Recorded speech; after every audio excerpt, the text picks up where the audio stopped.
turabasuhuje mu izina ry'umwami wacu Yesu Kristo. Ni mwene so Pst.RUGEREKA Vicent.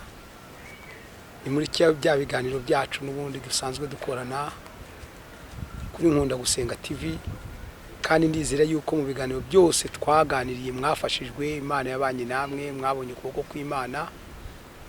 Nta yindi ntego yacu no kugira ngo tubabwire ubutumwa bwiza ushingiye ku ijambo ry'Imana. Kubw'ibyo rero reka dufatikanye gusenga mbere yuko dutangira ikigisho cyacu cy'uyu munsi wa none. Nyagasani Imana yacu turagushimye, tugushimiye kuko ukunda abantu bawe n'ubwoko bwawe. Turakwinginze rero ngo ureke ijambo ryawe rigira imbaraga mu buzima bwacu, kandi rifashe buri muntu wese uzaryumva kubw'icyubahiro cyawe mu izina rya Yesu. Amen. Imana ibaha umugisha rero uyu munsi wa none kuri itariki.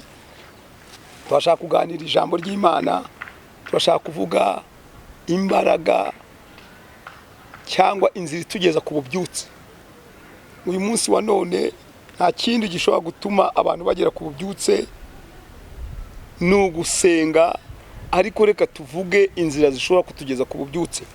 Kugira ngo twumve inzira zitugeza ku bubyutse, birasaba ko twifashisha ijambo ry'Imana, niryo riri budufashe kugera ku cyo dushaka kumva neza.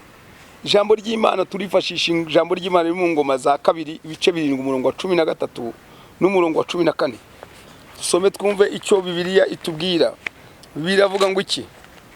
Biravuga ngo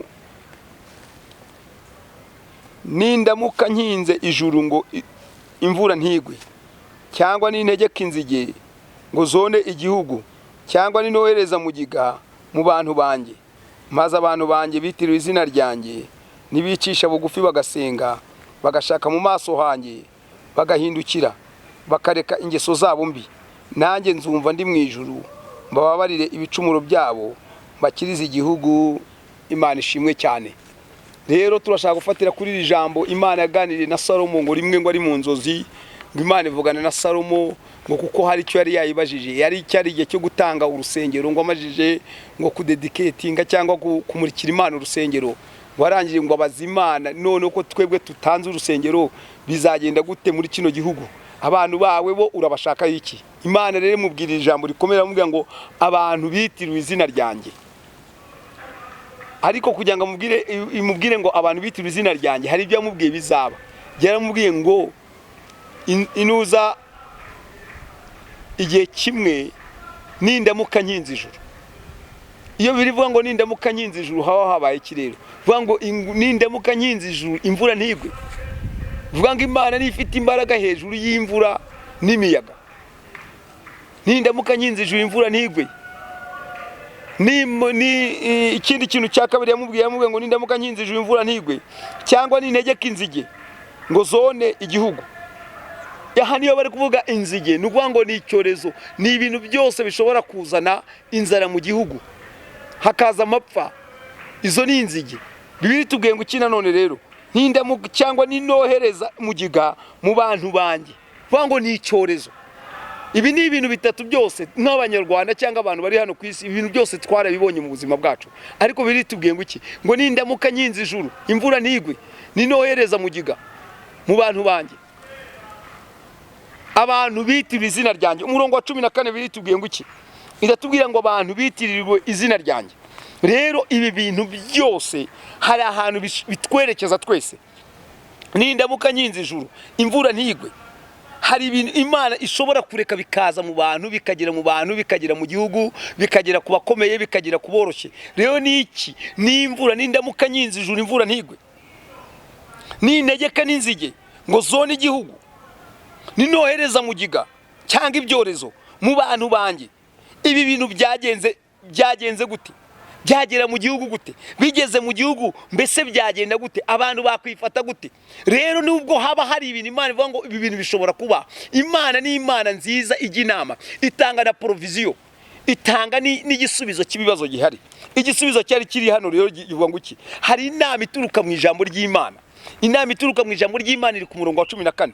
Umurongo wa 14 uvuga ngo maze abantu bitiriwe izina ryanjye.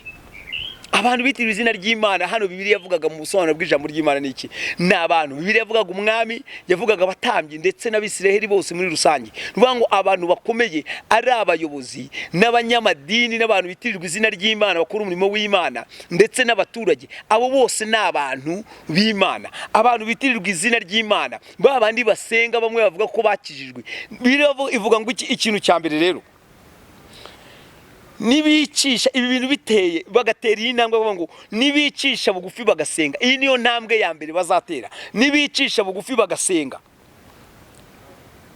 bagasenga iri jambo rivuga ngo gusenga nibicisha bugufi ikintu cyambere Imana idukeneyeho nuko twicisha bugufi tukitandukana n'ibintu byinshi bidatunganye nibicisha bugufi bagasenga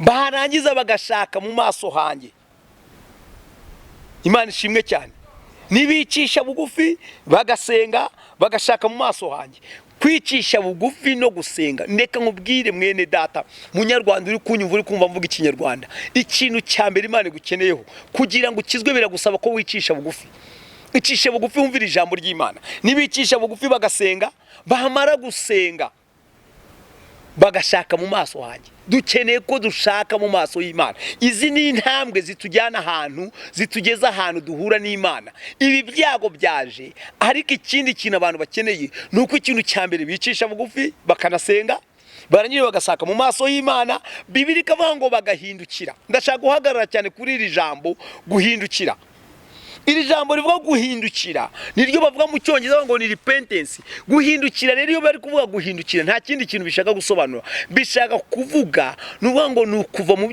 mu bitari bikwiriye ukajya mu byari bikwiriye guhindukira no kuva mu bibi ukajya mu byiza rero Bibiliya dusaba guki rero abantu benshi bajya bihana bakavuga ibyaha gusa ariko ntibajya bakatura ibyaha ariko ntibajya bihana Iku kwihana rero nukwihana mu bitekerezo nukuvuga ngo nukwihana mu bitekerereze warangiza ukabishyira mu bikorwa biragusaba ko ushyira mu bikorwa ibyo wihanye icyo ni ikintu cya kabiri rero nibahindukira nibihana nuvuga ngo dukeneye kwihana ubuzima bwacu dukeneye kwihana banyarwanda dukeneye kwihana niki nukuva mu bitekerezo nukuva kubivana gusa mu magambo tukabishyira mu bikorwa Imana tugire neza cyane nuko bivana mu magambo tukabishyira mu bikorwa icyo ni kimwe ikindi Bibiliya tubwiye ngo iki ngo bakareka ingeso zabo mbi ingeso z'ubusambanyi ingeso zo gukiranirwa uyu munsi dufite ingorane yuko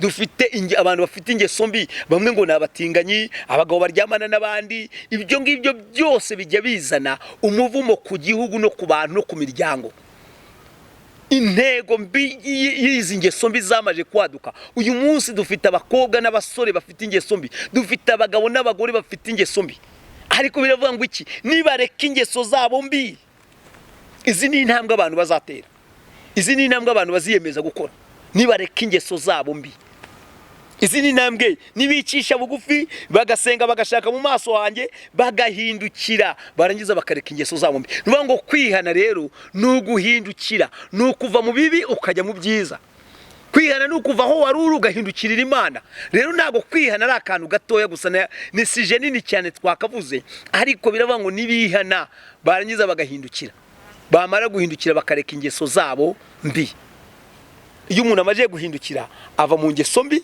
akajya mu ngeso nziza Bibiliya bitubwiye ngo ikirere kindi kintu Imana izakora ibi ni ibyo abantu bazakora hari ibyo rero Imana itubwira Imana izakora umuntu niyihana abantu bakora ibintu Imana izakora iki bitubwiye ngo iki ngo Imana izumva gusenga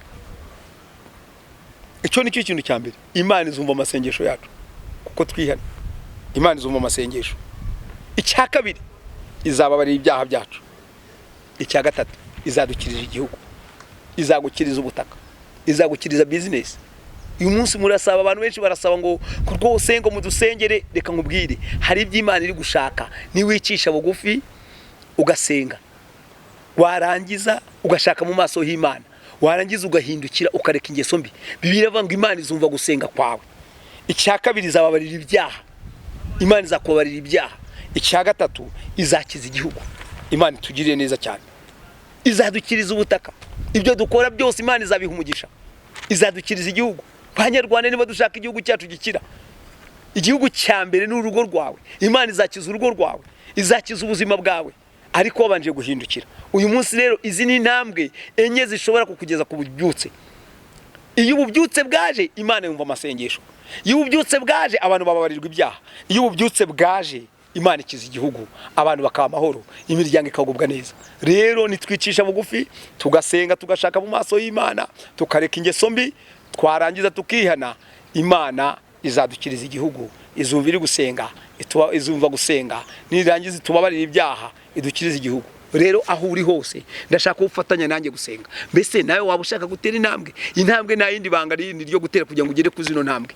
Ntabwo ushobora kubyigezaho gusa, ibanga ni rimwe. Yesu avuze ijambo ryiza avuga ngo ni njye nzira n'ukuri n'ubugingo. Kugira ngo winjire neza uhure n'Imana, nta kindi kintu bigusaba kwakira Yesu. Aho uri hose ngiye kukubwira inshuti yanjye, waba usenga, waba ukora imihango y'idini, cyangwa waba uri umunyamasengesho, ibyo byose birashoboka.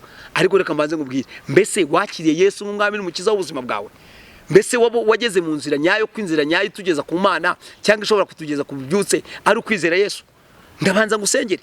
Niba utarakizwa, utarakira Yesu nk'umwami n'umukiza, ndagusabye muri aka kanya kubw'imbabazi z'Imana. Paulo avuze ngo ndabinyiga kubw'imbabazi z'Imana. Kubw'imbabazi z'Imana ndagusabye wizere Yesu akora ibitangaza ku buzima bwawe. Tugiye gufatikanya gusenga. Rero aho uri usubiremo aya magambo. Vuga ngo mwami Yesu, mbabarira ibyaha byanjye. Nemeye ko ndi umunyabyaha. Uyu munsi ndakwakiriye.